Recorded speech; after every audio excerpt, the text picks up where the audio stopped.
The warning lights flashed red across Space Station Haven's main control room, bathing everything in an eerie glow.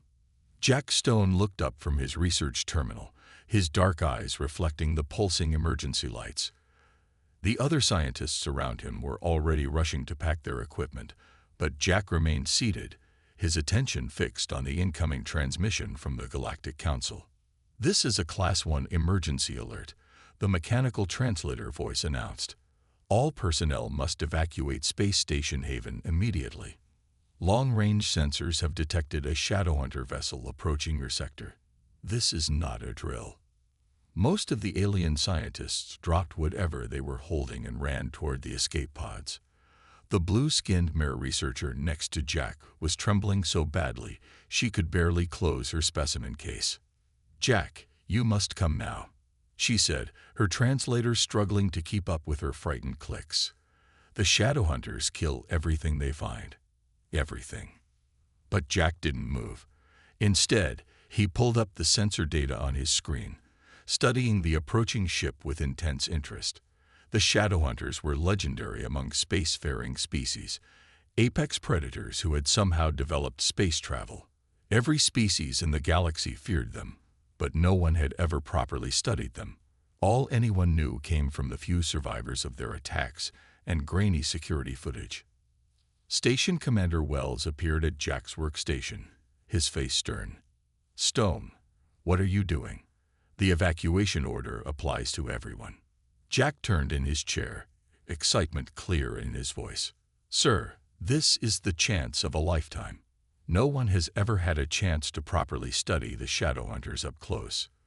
Their adaptive camouflage alone could revolutionize our understanding of alien biology.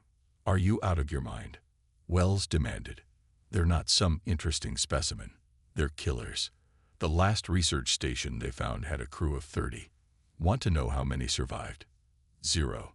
"But that's exactly my point," Jack argued, pulling up some files on his screen. "Look at these attack patterns. They're too precise, too coordinated.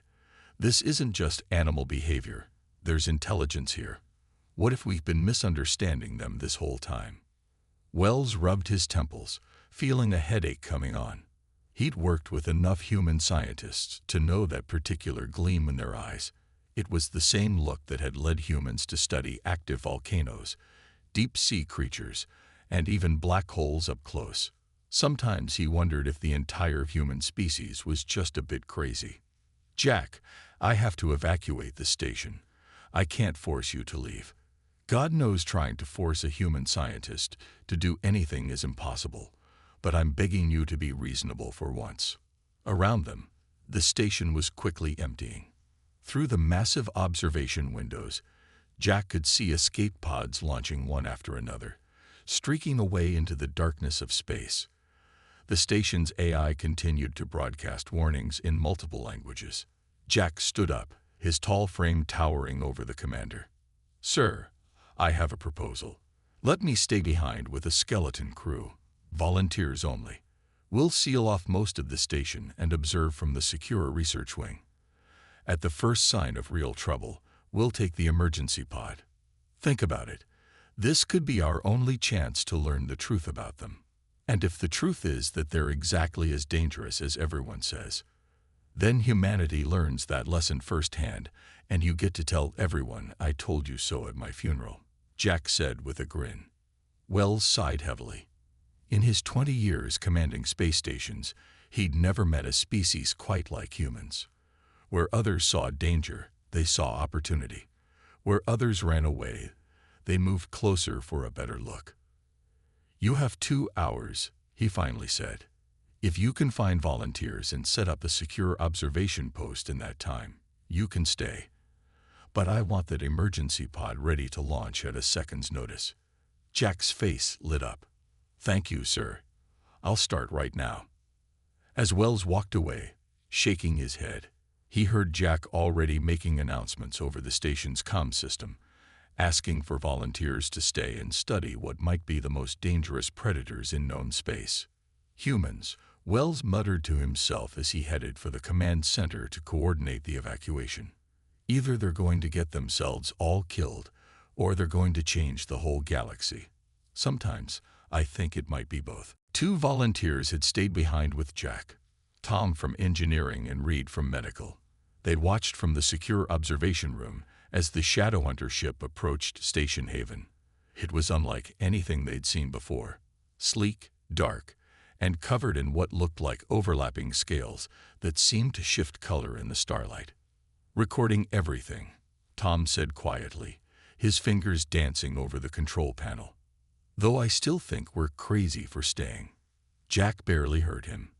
He was too focused on the ship's unusual movement patterns. "Look at that.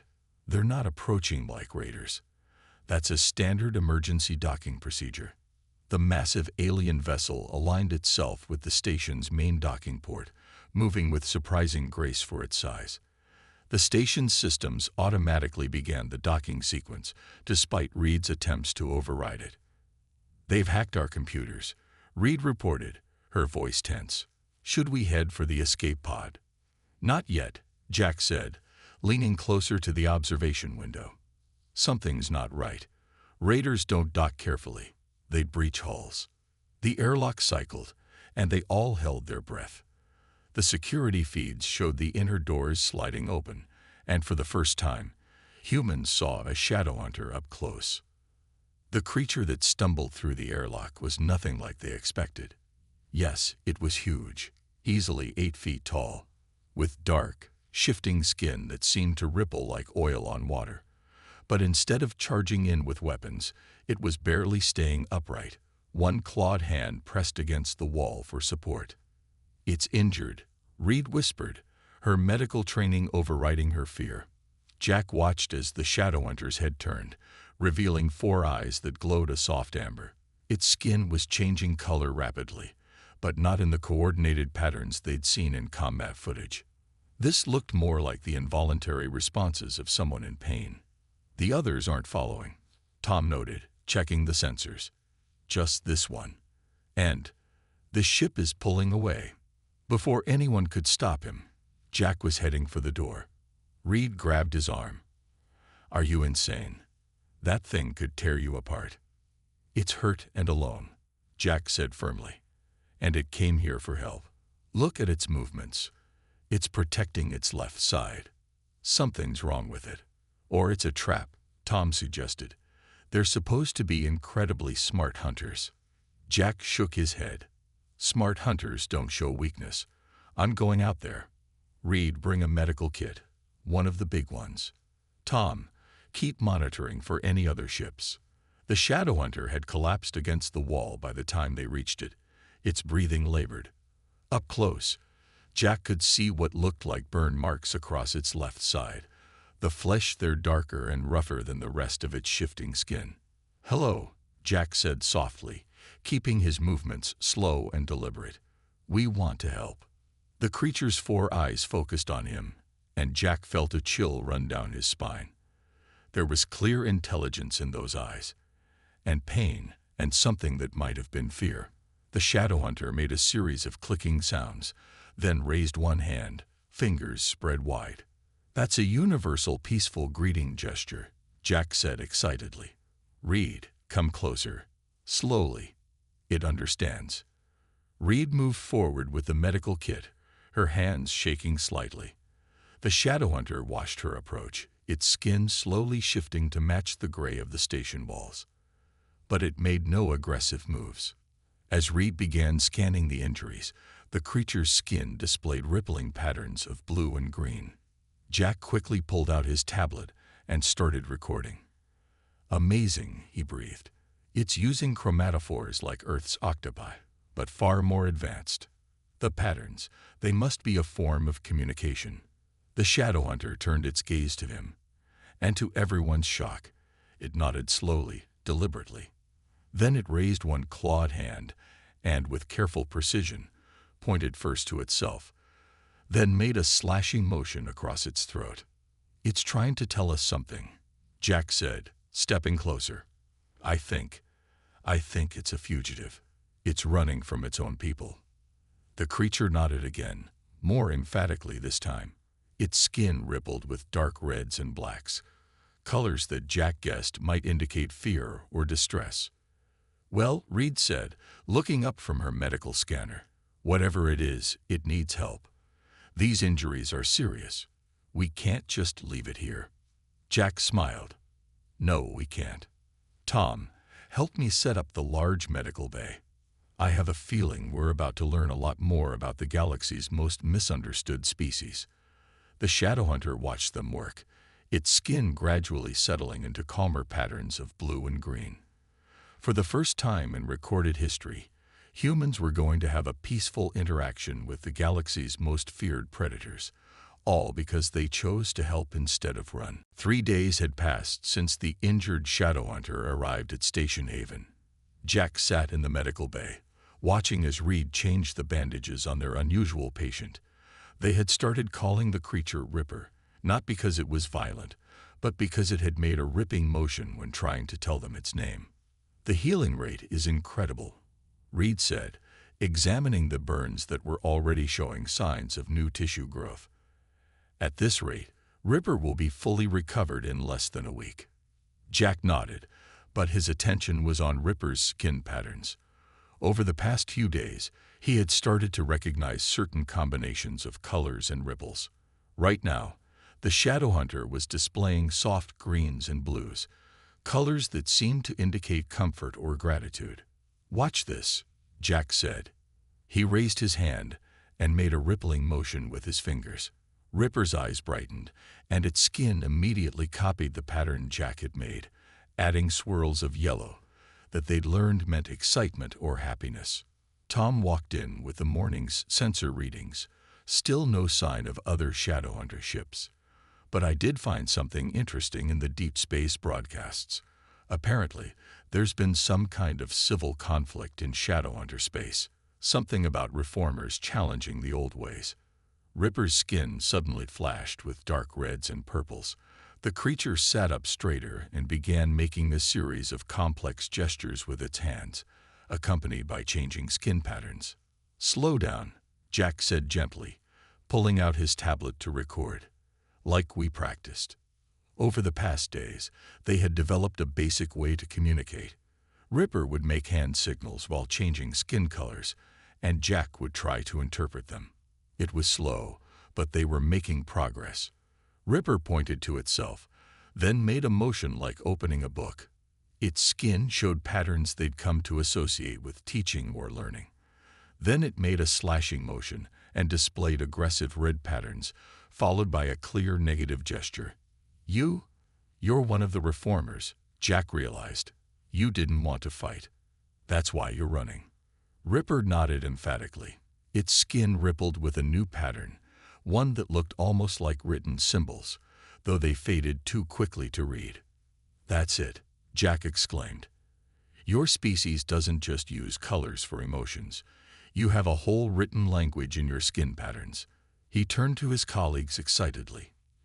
"Don't you see what this means?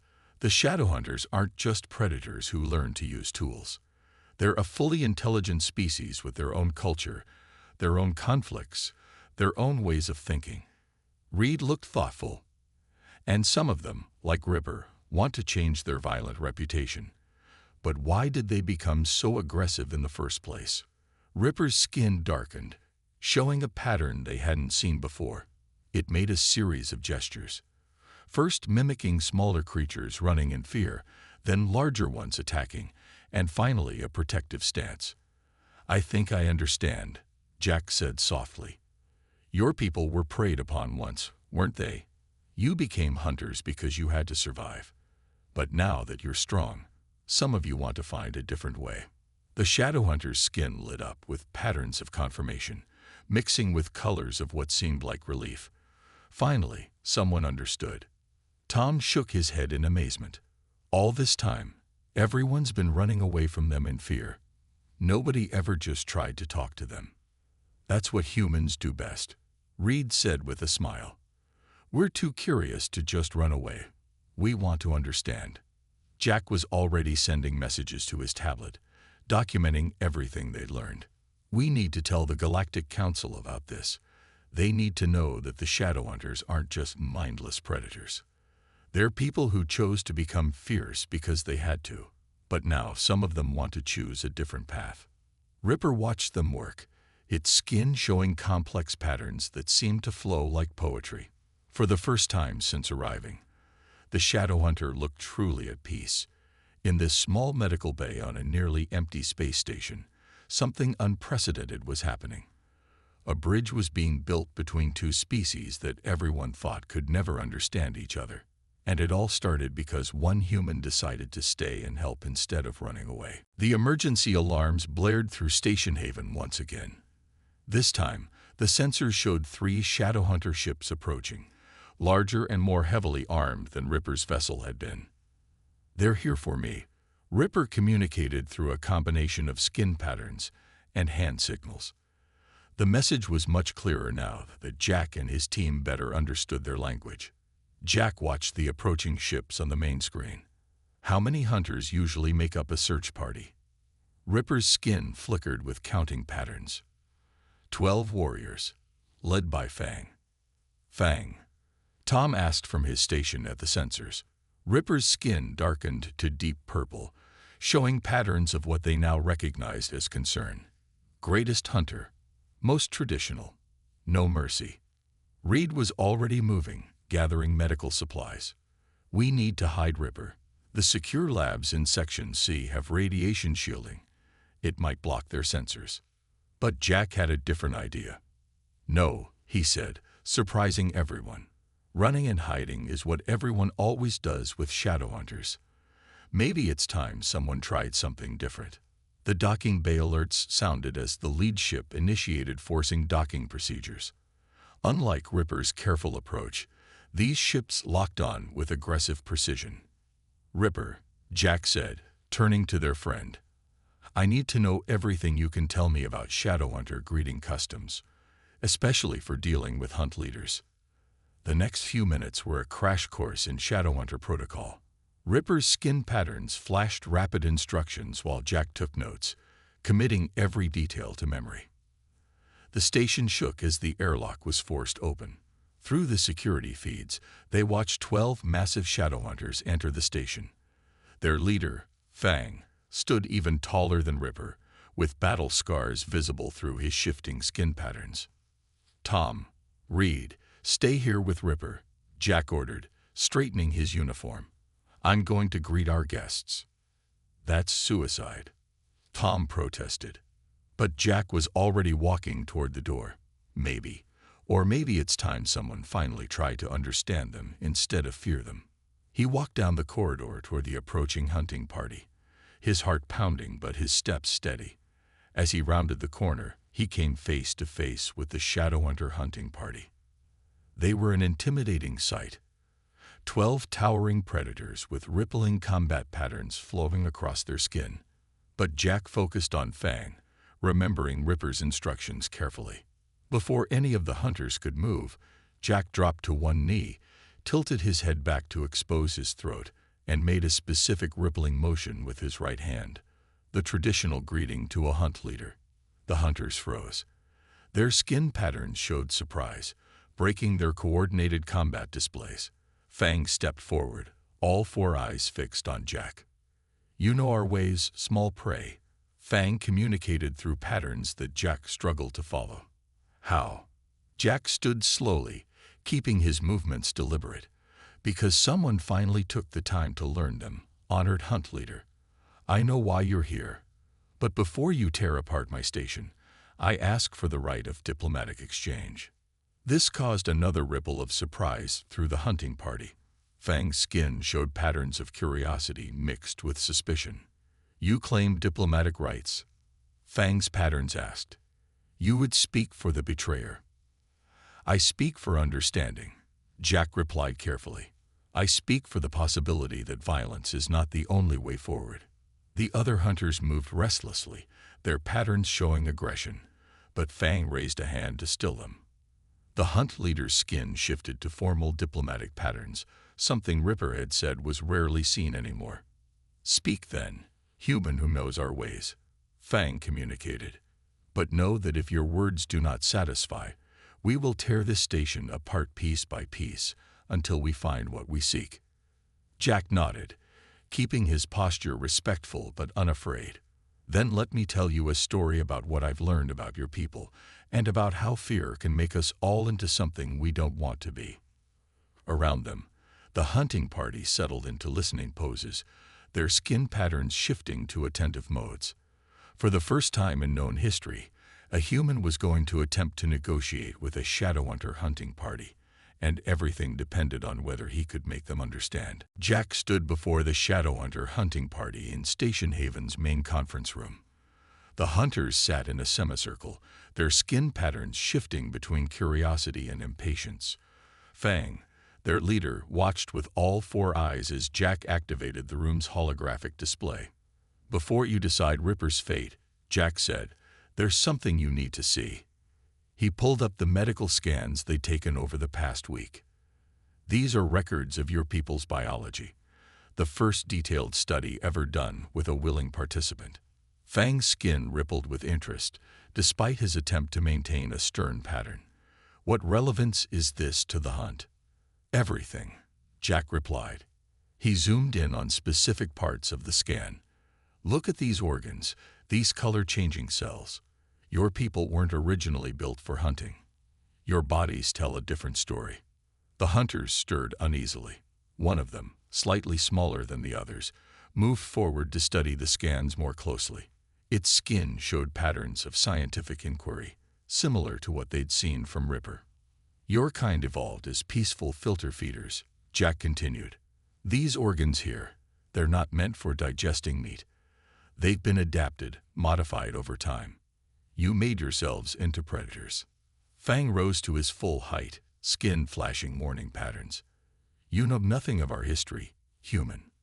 "But I do," came a new voice. Ripper stepped into the room, Reed and Tom flanking them protectively. "Show them, Jack. Show them what we found in the old records." Jack nodded and changed the display. Ancient images filled the room.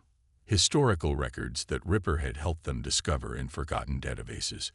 They showed Shadowhunters living in peaceful floating cities, their skin patterns used for art and communication rather than hunting.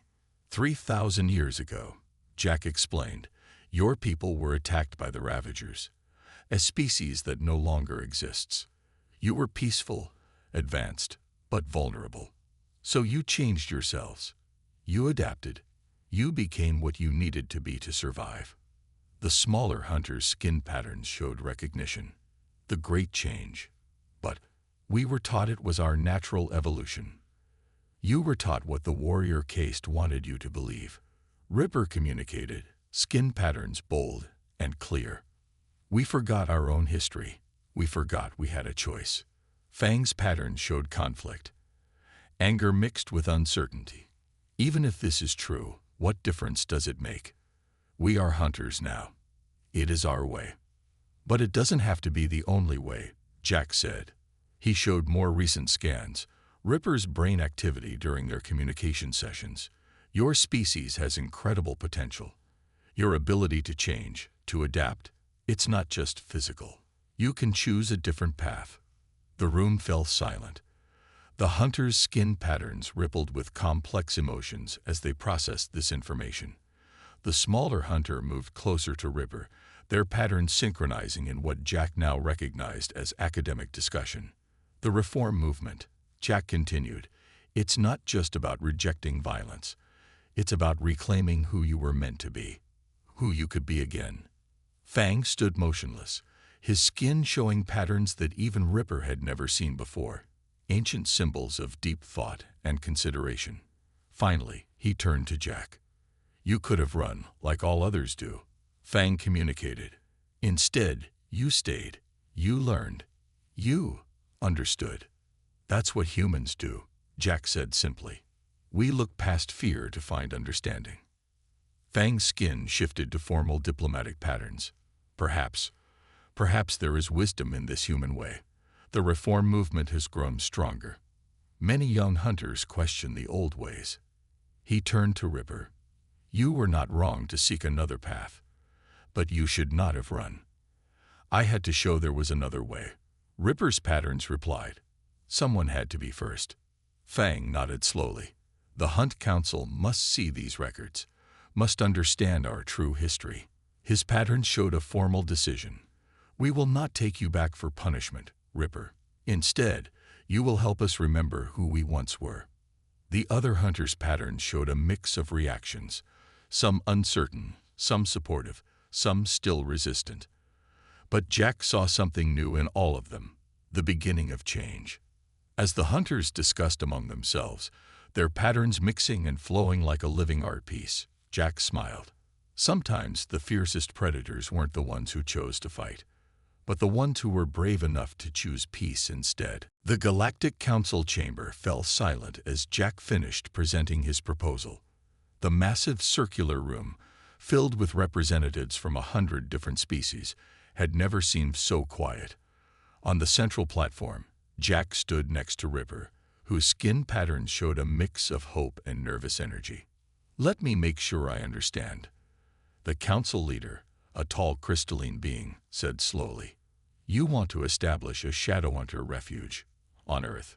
"Not just a refuge," Jack replied, standing straight. "A cultural exchange program, a chance for those Shadowhunters who want to explore their peaceful heritage to live and work alongside humans." Murmurs of disbelief filled the chamber. A reptilian counselor rose from his seat. "This is madness. These are the most dangerous predators in known space." "With all due respect," Jack said firmly, "humans have a long history of working with predator species. On Earth, we've turned wolves into companions, trained big cats for conservation work, and partnered with killer whales for ocean research." He pulled up a holographic display showing Earth's history with various predator species. "It's not about changing who they are. It's about giving them a choice about who they want to be." Ripper stepped forward, skin patterns showing formal diplomatic symbols that many of the counselors had never seen from a Shadowhunter before. "Some of us remember our peaceful past," Ripper communicated, the patterns translated by the device Jack had developed. "We wish to honor both our warrior strength and our ancient wisdom. Earth offers us this chance." The human ambassador to the council stood up. "Earth has already approved a trial program. We've selected a region in the Pacific Northwest. Plenty of open space, low population density, perfect for a small community to establish itself." "And what happens," another counselor asked, "when these peaceful Shadowhunters turn on their hosts?" Jack pointed to data scrolling across the display. "We've spent months studying Shadowhunter biology and culture. Their predatory behavior is largely learned, not instinctive. With proper support and their own willing participation, they can choose different ways to use their incredible abilities." He showed footage from Station Haven. Shadowhunters from Fang's hunting party learning to use their skills for research rather than combat. One scene showed a young hunter using its camouflage abilities to study deep-sea creatures, its patterns matching the bioluminescence of the ocean life. "Already," Jack continued, "we have 12 Shadowhunters who volunteered for the program. They're scholars, scientists, artists, all seeking to reconnect with their species' peaceful traditions." Ripper's skin displayed complex patterns of hope and determination. "We do not wish to forget our strength, but we wish to use it to protect and create, not just to hunt." The council leader's crystalline form shimmered thoughtfully. "The risk seems excessive. Why should we allow this?"